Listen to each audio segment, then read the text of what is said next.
Hi friends, join me on a behind the scenes look of a Goodwill grand opening. Welcome back to our channel. How's everybody doing? You just think that magic happened. Like everything just showed up on the shelves, perfectly organized in this amazing form factor. But I know it's a lot of minutes. I know, look. I want to shop right now. The section is all glass. Yeah. The dish section is all dishes. I know, it looks so It's pretty. a beautiful thing. It looks How so stuffed it is. And they told us they will be bringing out more stuff tomorrow. Oh my gosh. I know. During the grand opening, I will be here. That's the name of this video. I'm actually going to shop this time. We are not allowed to shop tonight, so it's a little sneak peek. I like that. And Vice President of Mission Programs, take it away. Thank you, Brian. So we're so excited to have you all here. Some of you I've met before and I've talked to you, and I want to see you more often than in between the stores and things like that. So just a reminder for those who are familiar and for those who are not, what happens with the money that goes into our retail stores and the finances and things like that, a lot of that goes into how we serve and how we're able to show up.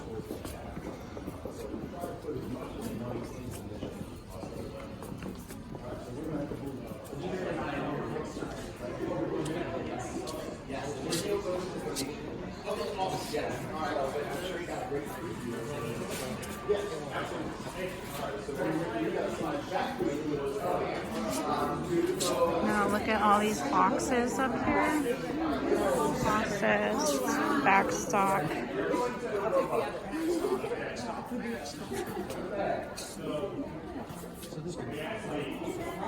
So, with that in mind, let's talk about what happens when everything comes in and where we go. So we start off with our donation centers. So most of our donation centers are here in the stores. Every store has one. However, we also have 3 attended donation centers, which are in remote locations in neighborhoods where, for convenience, we want to bring it to where the people are. So we welcome the donors courteously, collect their goods, and we pre-sort them. So you can see right here, they come right in the door, right away. Cloth, linen, wares, electronics, media, shoes, and e-waste eventually goes in here. So the first thing you do is sort it right away. You want to, just like within business, you want to handle it as few times as possible. So from there, now they're in the retail stores. If they go to the attended donation centers, they're routinely doing pickups all day, collecting full, these are called Gaylords, cardboard ones or the plastic ones. They're picking up the Gaylords that are full and leaving ones that are empty, and it just keeps going. So sorting them, pricing them. So from there, they're going to the stations, and we'll see those up close in a moment about how they're priced and prepared for sale. The other thing that was just really captivating me when I was going to all the stores and thinking, can I feel this? Can I represent this as a marketing person? I mean, we've seen people that are in marketing and they kind of fake it. They say the talking points, but you can tell they don't feel it.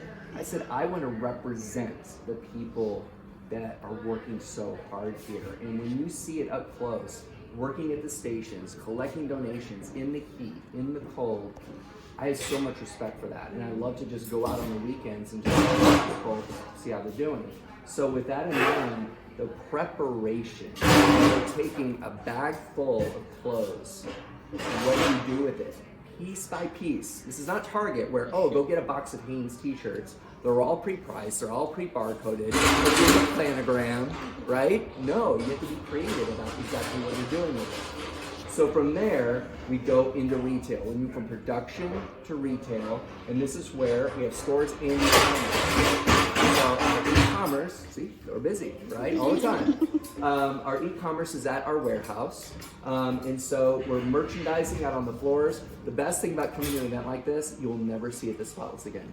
Ever, because we've had literally several months to make it look like this. I just said that. I It's beautiful. It's like art. Like only today. And then we're selling to customers, but then after, you know about our colors of the week, etc., right? So you put green out on the floor. It stays out on the floor through blue, through gray, through orange, and now you're back to the color.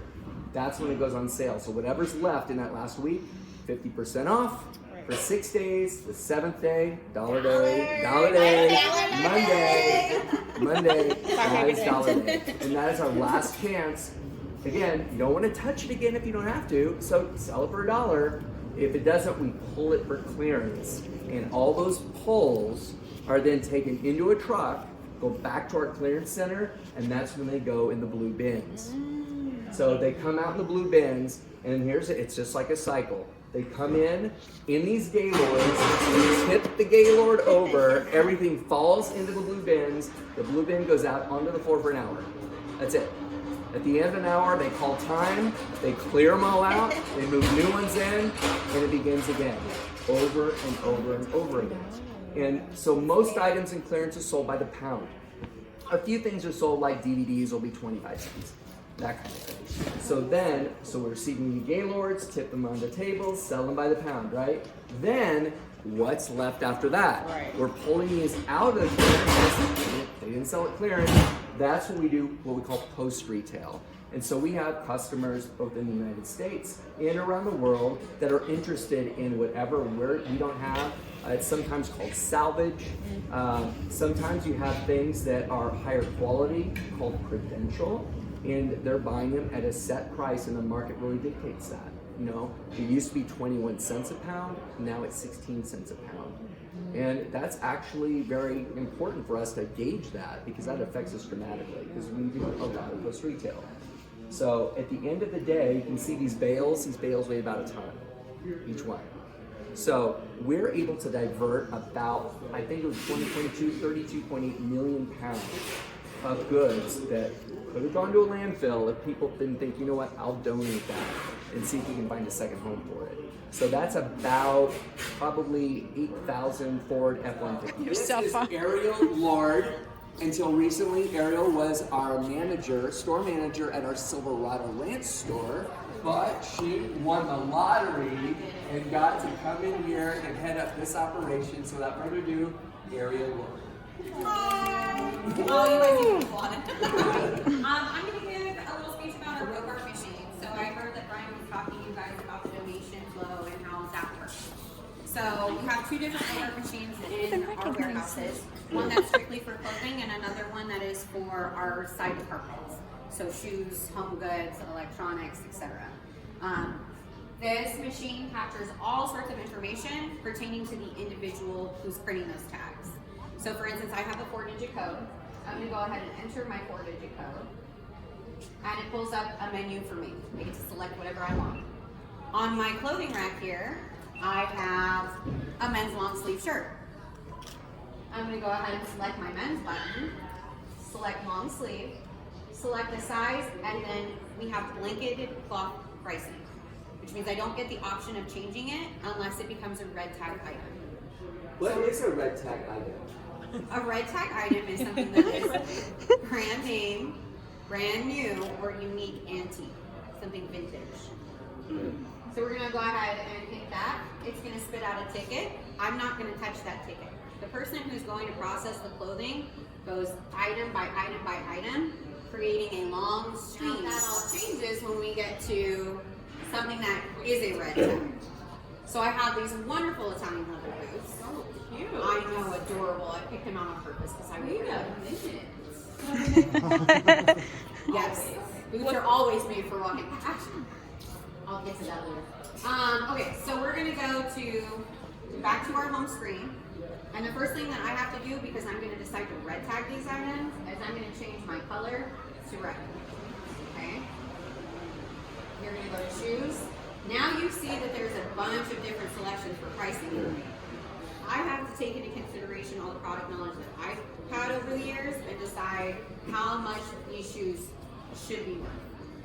I have to take into consideration what the retail price might have been, what somebody bought them for, and what somebody would purchase them for, and for the resellers, if you bought them, how much more are you going to make off of these shoes? So I'm going to go ahead and say that these boots are awesome, and I'm going to price them for $24.99. A little red sticker is going to pop out. This little red sticker. This is Bryce Hardin, our Vice President of Operations and Business Development.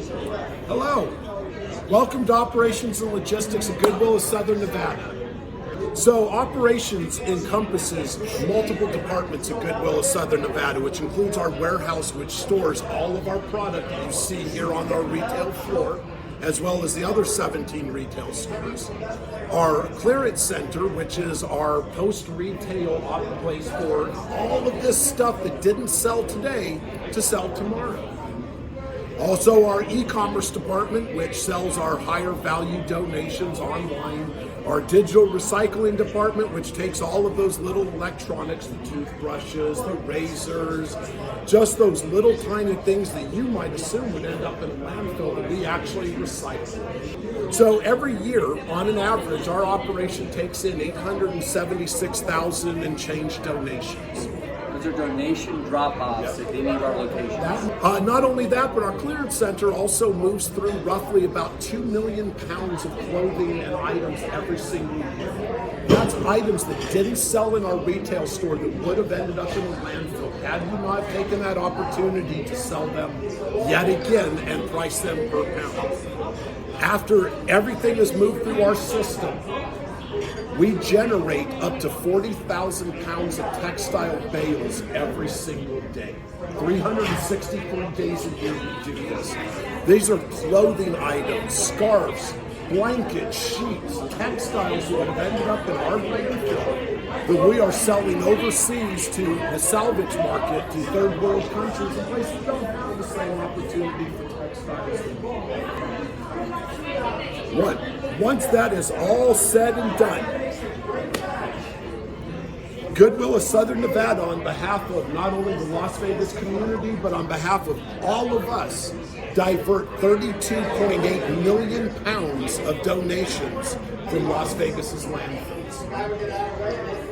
To give you guys an idea of what 32.8 million pounds look like, it takes 80 gallons of water to manufacture a new pair of jeans. The board and our CEO, Rick, and our executive team said there is a challenge. People don't know what Goodwill does, right? And it's complicated. How do you relate shopping at a store to career services? And when you talk about, oh, we help people get employed, instantly you think, oh, well, yeah, get employed at Goodwill. You don't know that we train people for medical assistant programs, stagehands, all the different supportive services we provide for folks that they're just walking into our career center. They are wearing the blue vest. They are working at Goodwill. This is that in prose. It's very simple. It's a contract. Some shoppers in the community that they're helping to be productive and to move ahead in life, right? How do you simply say that? Goodwill works. Or your Goodwill works, which can mean your capacity to donate, your capacity to give, or Goodwill Southern Nevada is your Goodwill, right? So it works on a lot of different levels, but at the end of the day, what does this mean? Is when we say Goodwill works, it means that we are industrious. In fact, it's called Goodwill Industries International. As they say, it's in the name, right? Number two, that we do good works. We have these programs of service, and by all the data points, Rice mentioned one of them, which I even mentioned earlier, Goodwill objectively works. So with all that in mind, this statement packs, and a lot of our messaging then builds off of that. So we brought it down to its essence, and now we break it out. It works for people and purpose. It works for military families. It works for people living with disabilities. It works for resellers. It works for small businesses, families on a budget, but also for purpose. It works for sustainability. It works for meaningful employment, thriving careers.